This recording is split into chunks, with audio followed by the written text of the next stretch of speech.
You got hit by a car? You always exaggerate things. Who do you think is paying for those hospital bills? Being a housewife must be so easy. Get back home and take care of the house. That's about all you're good for, isn't it, huh? The man laughing at me over the phone is, sadly, my husband, the man I once vowed to spend my life with. Just a few hours ago, a car hit me while I was walking, and I was rushed to the hospital. My husband's first words to me after hearing from the hospital were just that. No husband should ever say things to his wife who just had an accident. But in a few minutes, he would go from laughing to looking pale. My name is Olivia. I'm 40 years old. I've been married to Benjamin for 12 years. As for our relationship, hey, you're the housewife, right? What's up with this breakfast? Can't you do better?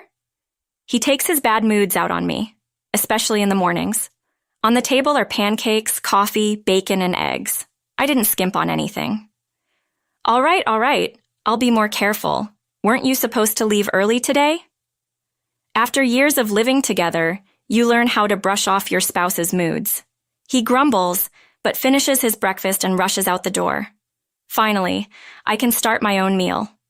Lately, he's been increasingly arrogant. I could divorce him, but there's one reason I don't. Don't you get annoyed, Mom? I don't want to marry someone like Dad. The reason is our daughter, Emily, who's sitting across from me. She's only 10 but acts much older. Sometimes we talk like friends.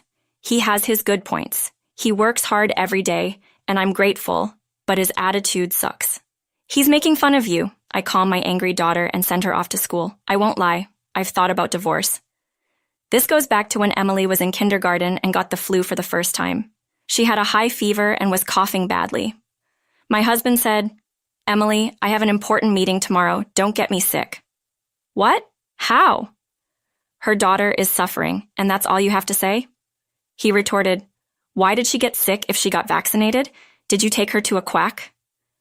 I gave up expecting anything from him that day. There's more to this story. It's hard to prevent spreading illness at home.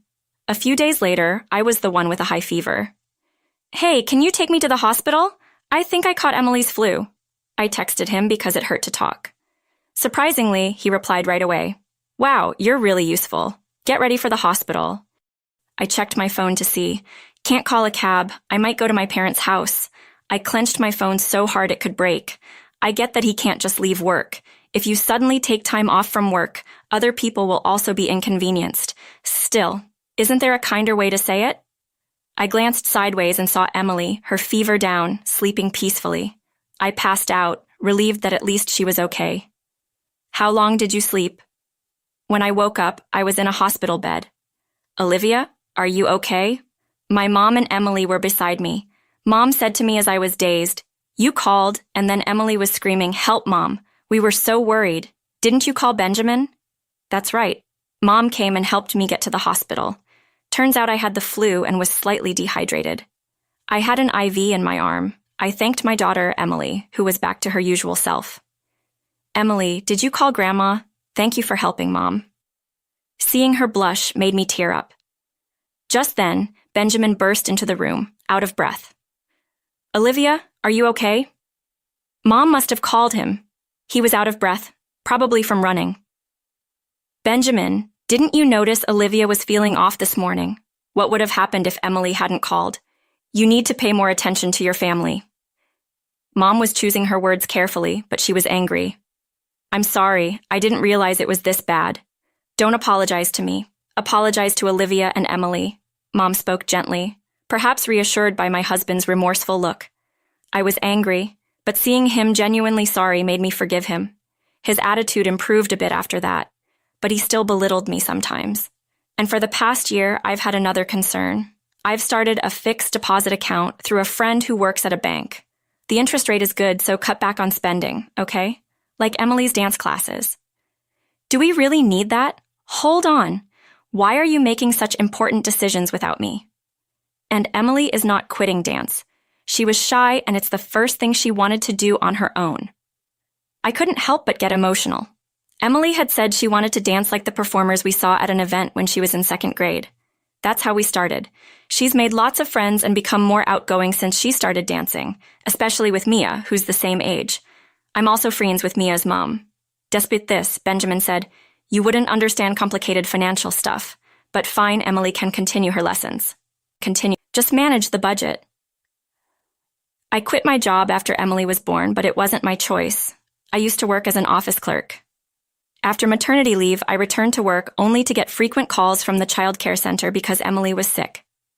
I took time off each time and quickly used up all my paid time off, Emily. Sometimes it's hard for me to take time off. I asked Benjamin for help. I thought it was strange to ask such a thing, but he joked. No guys at my work leave early for childcare. Isn't that the wife's job? I was stunned. There's no such thing as roles, okay? In my family, you're the only wife who works. Your mom stayed home, right? I want you to stay home. That's what I was told. So I quit my job. I was worried about my income, but that didn't mean I couldn't make a living. There are also good points about it. We managed financially, and I was relieved to have more time for Emily and myself. I was also happy to be able to spend more time with Emily. Of course, she also has some bad points. But Benjamin stopped helping at home and acted like he was the sole provider. I suggested going back to work now that Emily is older, but he wasn't interested. Being a housewife is a lot of work. If it were a paid job, it would be worth a lot. He doesn't appreciate me enough. Then, a life-changing event happened. Usual time, usual path. I was walking home from shopping, carrying heavy bags. I heard a car whining from behind. I turned around too late. A car was speeding toward me, my bags scattered around me. I fell on my butt in shock and then lost consciousness. When I woke up, I was in a hospital bed. My teary-eyed daughter Emily and Mom were by my side. I feel like this has happened before. Did I get the flu again, Grandma? Is Mom losing her mind? Both looked worried as I mumbled in my daze. The attending physician, a woman, spoke gently. Emily, calm down. Your mom will be fine. Olivia, do you understand? You were in a car accident. Apparently, the driver had dozed off. The car grazed my shoulder before crashing into a pole. Had I been a few steps ahead, I probably wouldn't be alive. I was horrified when I heard that story. The room fell silent when the phone rang. Mom took my phone from my bag and put it on speaker. Hey, Olivia, got a call from the hospital. You're fine, right? You're always so sturdy. The room went quiet.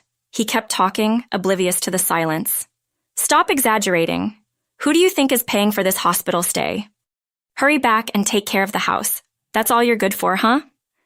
Is this how you talk to your wife who just had an accident? Something snapped inside me. I heard the sound of something snapping inside me. I glanced at Mom, her fists trembling. Are you there, Olivia? Answer me. My body tensed up to say something back. I was about to respond when someone else beat me to it. Are you the husband? I'm Melissa, the attending physician. Yes. How's my wife? He seemed surprised, probably thinking he was alone with me. Apparently, the same was true of the doctors. Too late for apologies. I heard how you spoke to Mrs. Olivia. She'd be better off without you. He exploded. Who do you think you are? Just a female doctor acting high and mighty. I'm Olivia's attending physician, Melissa. As I mentioned, my daughter Mia attends the same dance class as Emily. Oh, I see. My husband, always wanting to look good, was at a loss for words. Mia's mom is a doctor at this hospital. I'm sure she told her husband, but he probably wasn't listening with her right ear and her left ear. Anyway, I was planning to divorce you later, but I don't need you anymore, Benjamin. I'm going back to my parents' house after I'm discharged. Don't worry about Emily. Mom will take care of her. Wait, who's going to take care of the house? I felt nothing but disgust for him. Emily chimed in. Who'll take care of the house? What about you? Is there a rule that says you can't do housework? And what you said earlier was disappointing. You're an embarrassment, a pathetic husband who is told this much by his own daughter. But I think your mother-in-law and father-in-law will be inconvenienced by you barging in, right? If you find out, then think again. Mom, who had been silent, finally spoke. Hello, Benjamin. This is Olivia's mom. We don't mind at all. Don't worry about it. She spoke softly, but her eyes were anything but soft. Ah, so you're there too, mother-in-law. But you see, didn't you hear me? I said we don't mind. Remember when Olivia had the flu? I asked you to be more considerate of your family. Is my daughter your personal maid? I thought I sent her off as your wife. Mom's words left my husband speechless. If you have any objections, feel free to visit us anytime. Dad and I will be waiting. He loves his daughter and granddaughter. With that, Mom hung up the phone. I was discharged a few days later with a minor shoulder injury and no head trauma. I moved back to my parents' house, and we seamlessly moved our belongings while my husband was at work. Our home was a mess. Dirty dishes filled the sink, and the laundry was untouched. I ignored it all and returned to my parents' house. A month into our separation, my husband reached out. I want to talk. I braced myself for the call from my husband. On the agreed day, he showed up at my parents' house with his own parents. As Mom welcomed them in, my father-in-law began to speak. Olivia, stop being stubborn and come home. You're married. It's your duty to support your husband. My father-in-law's outdated views were echoed by my nodding husband. Olivia's dad would agree, right? It's time to let go of your daughter, he laughed as if mocking my dad. Just like this parent and this child, my dad's response, are you serious? If so, I have even less reason to send my daughter and granddaughter back to you. His tone was calm, but his eyes weren't smiling. Wow, Dad is really mad, I thought. My father-in-law's face turned red. Benjamin, I want a divorce. I'm tired of being let down again and again. When was the last time you thanked me? My husband looked down. I've always tried to support you, Benjamin. But what about you? You keep saying I should be more grateful. Who's going to support me? My husband's ears turned red. Mom chimed in. Benjamin, how did the house look without Olivia? Dress shirts don't clean themselves, and shoes won't shine on their own. How was the food? Mom was as angry as Dad. Still, my husband argued, but I'm the one working to support Olivia and Emily. Shouldn't she take care of the house? We were all stunned by his lack of remorse. He glared at me as if to say he wouldn't agree to a divorce. Do you remember blaming me for our tight budget? I was so frustrated that I started working from home. What? I've been working within his tax bracket, and it's given us some financial breathing room. If you want to act high and mighty, start earning enough to justify it. My husband sneered at me. You think this is funny? Fine, let's get a divorce. I'd be better off without a woman like you. The next moment, a sharp slap flew through the air. It wasn't from me, nor from my parents, and certainly not from my father-in-law. It was from my mother-in-law, who had been silent all along. Listening to you, Benjamin. Who do you think you are? The words you should be saying to Olivia are, thank you for always supporting me. Everyone, including my husband and father-in-law, was stunned by my mother-in-law's sudden outburst. What are you talking about? She's the one who wants a divorce. I've done nothing wrong. Why don't you worry about your son instead of yourself? I'm a human being too, you know. I have my limits, and it seems like I've reached them now. Both men were silenced by her forcefulness. Caught off guard, my husband finally agreed to the divorce. We immediately started discussing child support and asset division. And that's when I learned something unexpected. So how much is in that fixed deposit amount that's part of the assets to be divided, right?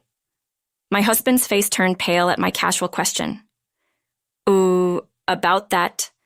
Before he could continue, my mother-in-law shouted, "Spit it out!" Tears in his eyes, he confessed, I actually used it for investments. I thought I could make some extra money, but it didn't work out. That's why I've been hard on Olivia. Really, you should have talked to me. I was pretty into investing before we got married. I probably know more than you. Now I have enough to cover a down payment on a house. But don't worry, it won't be part of the asset division. My husband, who seemed to think of me as a clueless housewife, was flabbergasted. Since then, he's been consistently sending child support payments.